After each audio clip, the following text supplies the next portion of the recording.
Steph, Brandon, Scoopy Robinson, Bally Sports. I know everyone on Twitter, at least, was talking about the three-point drought for you, but I feel like you got the win, and that was so important for you. Does it bother you, I guess, about the shooting tonight, and how can you get better going into Game 6? I mean, of course, it bothers me as a shooter. You want to impact the game that way, but thankfully, that's not the only thing that you do out there on the court. I remember the first game of the year against the Lakers, I had a very similar like shooting night, but impact the game other ways. And I remember I said like I played horrible, but I had to kind of define what that looked like in terms of just trying to make the right play, keep things simple, and the fact that everybody stepped up. Wiggs, JP, Clay hit some big shots. Draymond found his life and his spirit and the way he impacts the game. We could withstand going 9 for 40 as a team and me 0 for 9 and still come away with the win. So obviously, track record says we'll shoot the ball better next game, and looking forward to that bounce back. Davide in the back. Hi, Steph. Davide Chinellato with the Gazzetta in Italy. I have two for you. One is about your T-shirt. I can read the final part. Aisha Curry can cook. Can you tell me the backstory of that? You got to ask around the room and ask Twitter. Okay. Yeah, absolutely. The other one is about you guys being one win away from another championship. Being there, done that, how much is the excitement of going to Boston, as Clay said, and how much is we still need a win to finish the mission? I think, the fact that we have an opportunity, to win one more game and accomplish the task it's exciting. We know it's not going to be easy. We know that building it's a different environment. We had a great win in Game 4, had some solid moments in Game 3, but couldn't get it done. So we understand what we need to do. It's just about going out and executing, trying to bottle up your emotions, knowing how hard a closeout game is. We've had opportunities in prior series to, that first time to try to close the series out and, struggled a little bit, but I think our energy and especially these last two games has been amazing on both ends of the floor. And that's all you want is an opportunity to, play hopefully the best game of the year. Doesn't have to be perfect, but play the best game of the year in terms of our intensity, focus, execution, and knowing what one more win means. So you can talk about it, you can embrace it, embrace the challenge. A lot of guys in our locker room have been here before, but just got to go do it. Vince up front. Vince Goodwill, Yahoo Sports. Steph, when you get to Game 5 of the finals, how much of this becomes a slog and a struggle as opposed to a free-flowing, free-willing type of game? And late in the fourth quarter or midway through the fourth quarter, could you see them unraveling a little bit, losing their poise and composure? I think at this stage, two physical teams, two great defensive teams, there's a lot of adjustments from game to game. The deeper you go into the series, you just know each other so well. Things become a little harder on both sides. I feel like you embrace the fact that even if it's not pretty, you can still win the game, and that's all that matters. And there are, a lot of guys, like I said, you could point at that made an impact in those moments during the game where we really grabbed momentum and responded to their runs and all that type of stuff. Yeah, it might not be the most free-flowing situation or the prettiest, high-level skill out there, but it's just grinding it out, and that's what finals is all about. Tim on the right. Steph, so much of what you guys have accomplished has been about being your best in the best moments, most significant moments, the toughest moments. How impressed are you just to see Wiggins take it even another level up in these playoff games? And even as this series gets deeper, he's only getting better. He's embracing the challenge of consistency and what he's capable of doing on both ends of the floor, and the fact that there's opportunity for him to do what he's doing, like because of the way that we play, because of the way that we've embraced him from day one. Try to paint a picture of what his skill set can do for us, you know, to reach the highest level. So, and I think at the bottom line is he's just having fun playing basketball. That's the biggest thing. You know, everything he's been through in his career, all the talk about him as a number one guy, number two guy, number one pick, all that type of stuff. Like, I'm sure he's enjoying this more than anything else he's experienced in this league, and that's kind of what it's all about. Janie on the left. Hi, Steph. Janie McCauley, AP. You and Draymond and Clay now have 20 finals wins together, and that's the second most since 1970 when Kareem, Magic, and Michael Cooper, they have 22. And that's, is that pretty remarkable to you when you think about that number, and just what does it say about what you three have done together? I think the way you ask the question speaks and contextualizes it very well in terms of how historic it is, and you know, we want to have one more to show for it and one more win, and really kind of embrace what we've been able to accomplish just to be back on this stage. So, obviously making 6 finals, you have a lot of opportunities, and you enjoy every single one of them. So, this series is no different, and one more win. Just got to figure out a way to get it done. Marcus on the right. Steph, Marcus Thompson, The Athletic. As someone who's known Draymond his entire basketball career, what do you think is the difference between, when he's walking that line, like the good Draymond, and the bad, like the Game 3, and what you've seen since?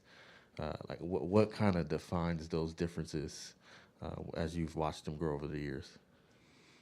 I mean, just being able to adapt and show his basketball IQ. Like, I think from when he first showed up on the scene, the talking point was, oh, you don't have to look at the stat sheet. You just know he's in the right place at the right time. He makes winning plays. He impacts winning. He's a winner.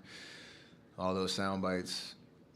His reputation kind of preceded itself from college, and he's able to carry that into the league. And then ever since then, like, he's just continued to grow and elevate his game and his skill set, obviously with his defensive mentality and identity. But in a situation like this series where things aren't as smooth and you have some rough patches, he finds a way to respond with the right energy and approach and toughness that if you're watching the game, you notice him at all times, because he's kind of everywhere. And we need that grit. We're not in the finals without him playing at such a high level all year long. The first 3 series, and we all have been in the situation where you don't necessarily meet your standard of every game, but you keep coming back and finding ways to help the team win, and that's why we've had so much success. Me, him, Clay, Andre, all those guys that know how to do this. Mark in the middle.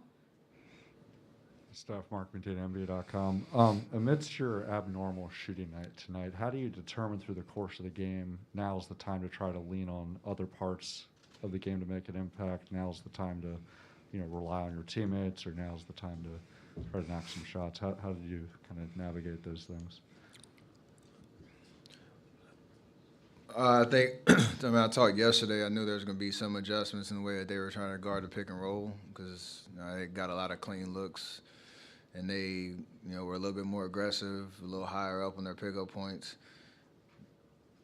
So I didn't get as many attempts up. Obviously, I didn't make any, but the rest of the time it's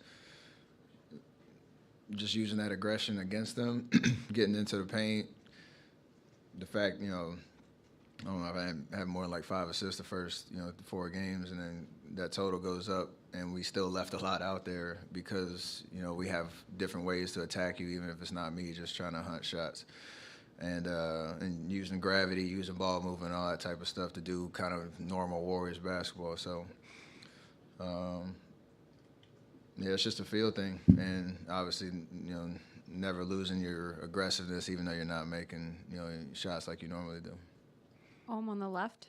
Steph, Young Masuki, ESPN.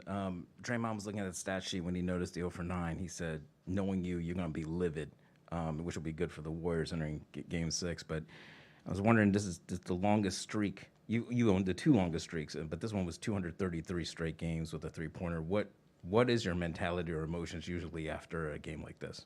Because you have them so rarely. Keep shooting. It's very simple.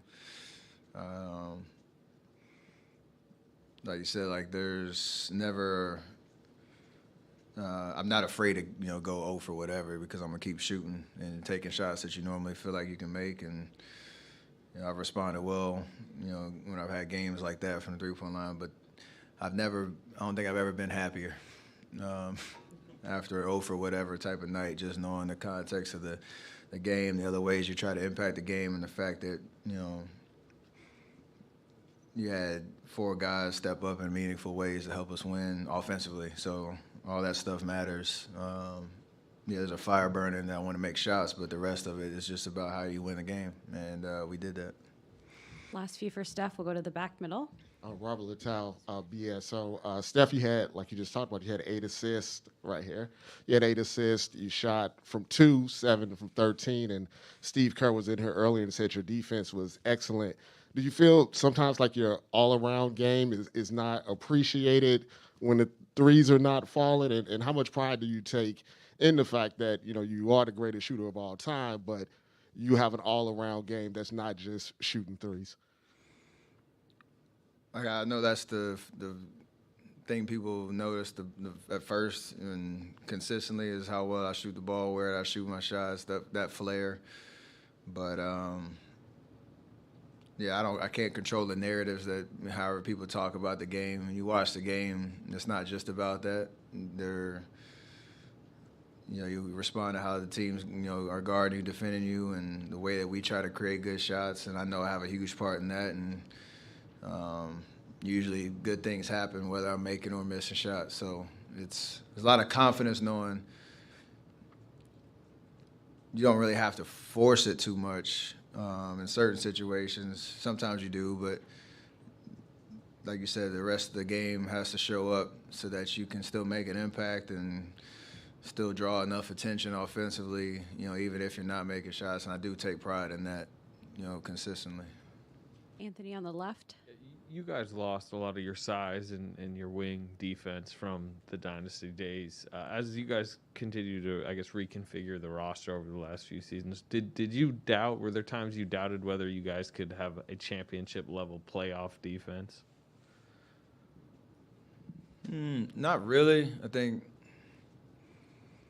there's enough versatility to kind of, mix and match lineups and still maintain a strong identity, obviously following Draymond's lead on that front. And Mike Brown's been amazing in terms of reestablishing the importance of that side of the basketball from training camp to now, and not letting anybody, slip up in terms of accountability on that end of the floor.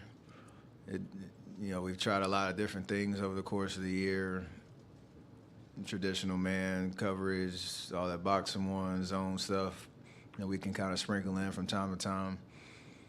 But at the end of the day, it's just effort and intensity and kind of relentlessness on that front. And we've done a really good job of maintaining that for the most part throughout the year and trying to plug in where, there's a little bit, I guess you call it deficiencies from, teams compared to teams of past. So I think we're number 2 defense for a reason, so it's pretty cool. Last question, and on the right. Steph, you guys weren't whole, obviously, all season until the playoffs. And I'm just wondering, when did you feel it really click in with Andrew and the rest of you guys together on both sides of the ball? And also, have you seen him change, grow in confidence or happiness or intensity over the course of this 26-game playoff run? Absolutely. And I think we talked about it for game one of the Denver series. Like, we didn't really know what it was going to look like because me, Clay, Draymond had only played 9 minutes or something like that in the regular season. We didn't really know what our rotations were going to look like. And we had some guys that hadn't played in the playoffs and had a deep run before, so that were going to be in the playing meaningful minutes. Wiggs at the top of that list, so we wanted to peak at the right time and keep building, keep getting better every single game. And you talk about it and you hope that it's going to work. And thankfully, it's gotten us to this point. And we got one more win, and I think I talked about it when I was talking about Wiggs earlier. He's just definitely enjoying the fact that what he's capable of doing on the floor and the way he prepares his mind and his body to go out there and hoop, that it's leading to success at the highest level. And I'm sure for him that's been a pretty cool journey to understand what that feels like and what it looks like and how fun it is to go out there and be in those type of environments. So hopefully we can, get this next win and really, celebrate what it took to get there. Thanks, Steph.